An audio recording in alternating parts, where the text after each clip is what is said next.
Alright, so in this video we're going to talk about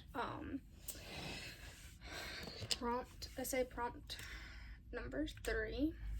And so in this we have a patient. Oh, I spelled that right. Oh well. And so it is a 56-year-old patient who has myocardial infarction, bypass, whoa, that's a B, not bypass, surgery, and is on a vasodilator as well as a diuretic. Okay, so basically, I'm gonna start here. This is basically a heart attack. Myocardial infarction is basically death to cells in the heart. And so first let's talk about that. Because it's probably caused by coronary artery disease. And so let's just take a minute and look back on like how this is caused in the first place. So let's go here. Okay, we're gonna start with the artery in your heart.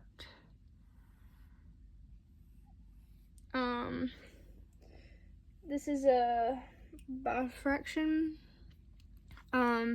where it splits into two, and so your blood is coming down your artery and boom, because like it's not controlled by anything, it's just flowing, going with the flow, not really looking, not really paying attention, and so at first this doesn't really do a whole lot, but eventually it hits this so many times that it causes inflammation.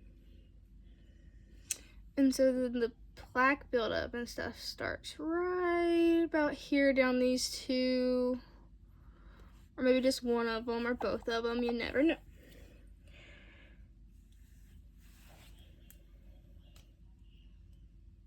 So this inflammation is due to arachidonic acid being released from the phosphodilator, which causes the plaque. And so basically, I'm going to do another little drawing. Alright, you have your lumen. And then down here is your intima. Alright, and then right between right here, it's more of like this down through here. And this is just the lining of the lumen. And so basically in this lumen there's something called small LDLs, which are bad, not good. You do not want those. And so they just come into the blood flow,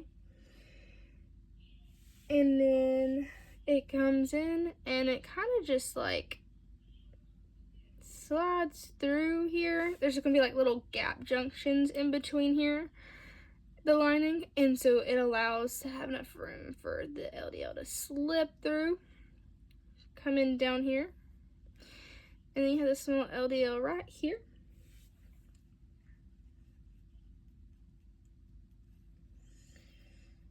And it eventually becomes oxidized in here. So now you have an oxidized LDL, which is even worse. Well, to help fix this issue, because the body tries to fix issues on its own,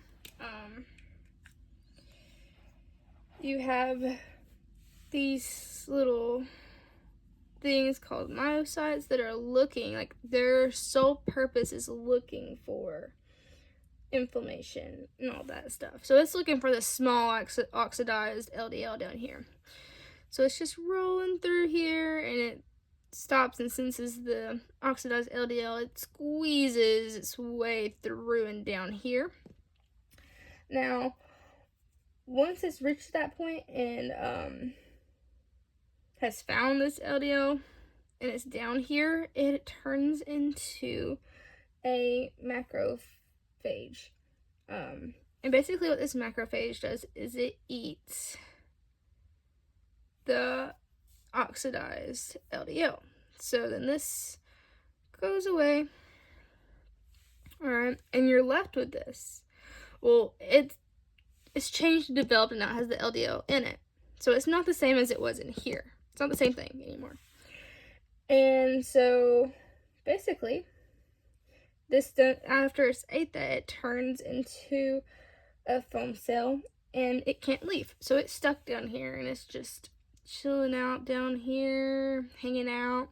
Well, eventually, this one isn't just going to stop all those small LDLs that come through. So, like, eventually, there's more and more that comes through, and this is just on repeat the whole time. And, like, these things just cannot get out. So, instead of getting out, they're all, like, hanging out with being buddies and all this stuff. And then they, like, just start building up, basically. Terrible drawing, I know. And this makes the lumen smaller. Now, this is what, I should probably draw it higher up so you can actually, this is what it looks like. And so because it makes the lumen smaller, the blood's trying to flow through here. So there's blood trying to get through here, but it can't, because it's stopped by like right here. So that blood is just hitting that wall and just like maybe like a little tiny bit's getting through. And so this can lead to the myocardial infarction because, you know, not getting enough blood or oxygen or anything that the heart needs. You're going to start killing those heart cells as well. So to fix this issue, they go through a surgery, and it's the bypass surgery. So then you have the bypass.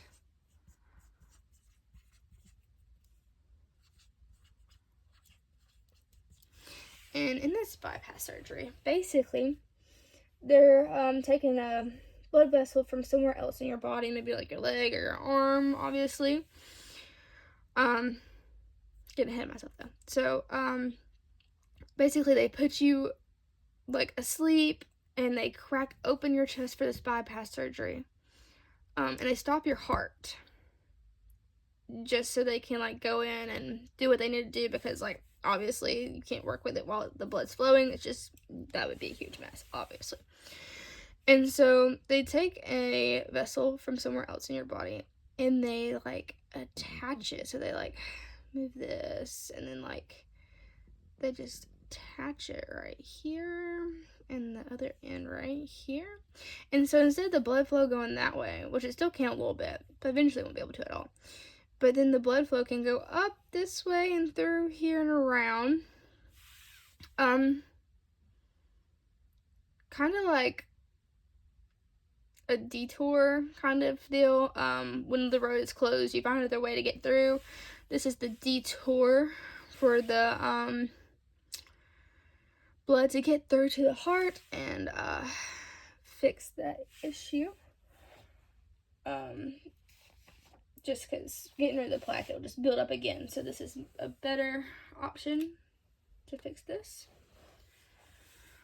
Alright, and now that we have gone through all this and talked about the surgery and how it even happens to the heart in the first place, we're going to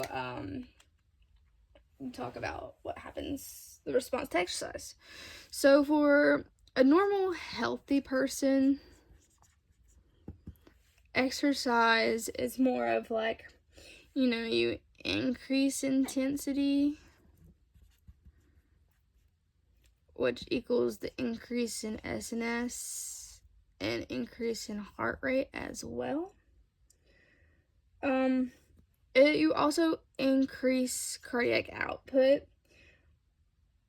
which is caused by the increase in preload. Trying to get all that blood out super fast to the heart, from the heart to the body.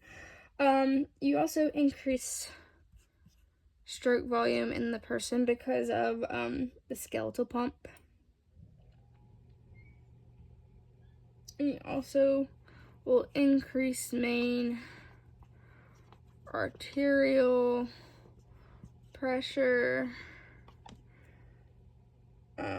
because the increase in cardiac output is so overwhelming. It's more overwhelming than the drop in the vascular resistance. So this is what it looks like in a healthy individual. When they exercise, everything's going great. You increase the cardiac output, increase the preload, increase heart rate. Everything's working like it should.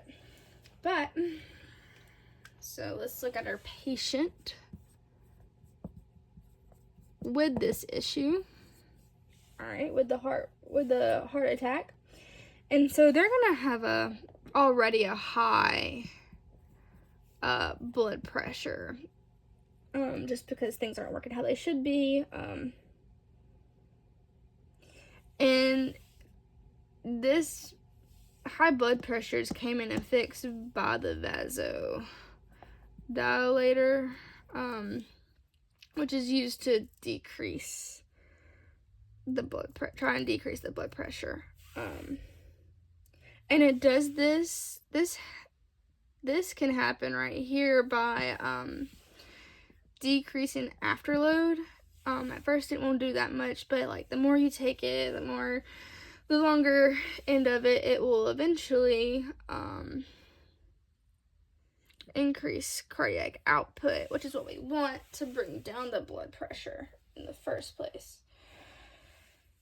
Alright, so now that we've talked about that, let's talk about precautions for when this patient is exercising. So when they're exercising,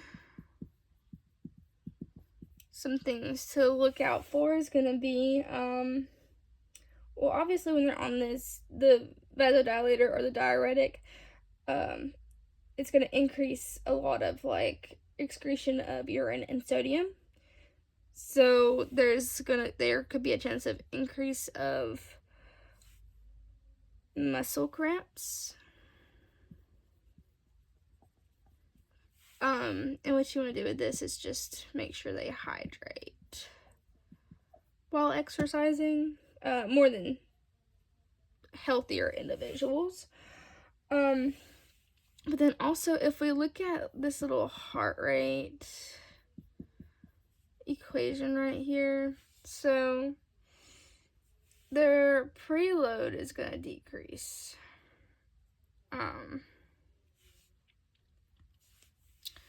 Which the decrease in preload decreases the stroke volume. Whoa.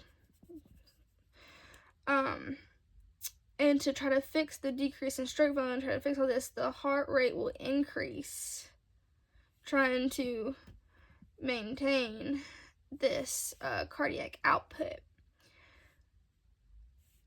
So like, this is the issue, the heart rate increase, but it's increasing to try to maintain your cardiac output to keep up with like all the exercise and everything, the stress you're putting through your heart and your body, because of it's trying to overcorrect the stroke volume and the preload right here. They also could possibly have hypokalemia, and this is basically just the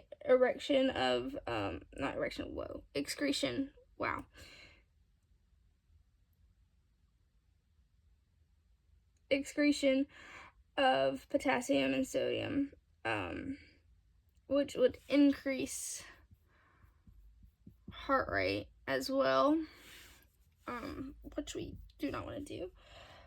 And they also can fatigue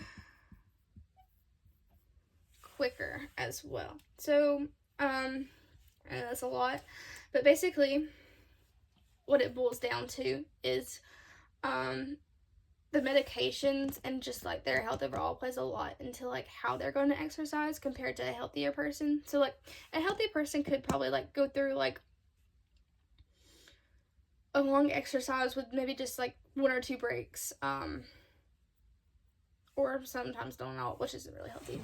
But the patient right here is going to have a lot of breaks for either bathroom or just to sit down, to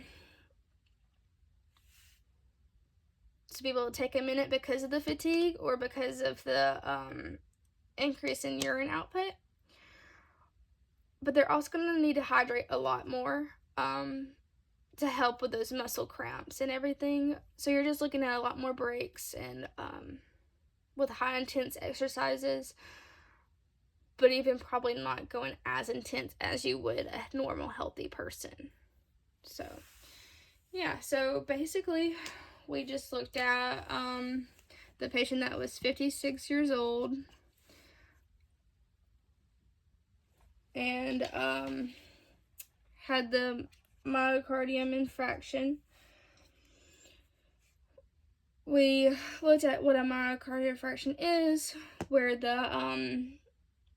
artery and the inflammation, which is caused by the small LDL, which is bad, and the microphalange that eats it, and that causes the plaque and the buildup eventually to start happening.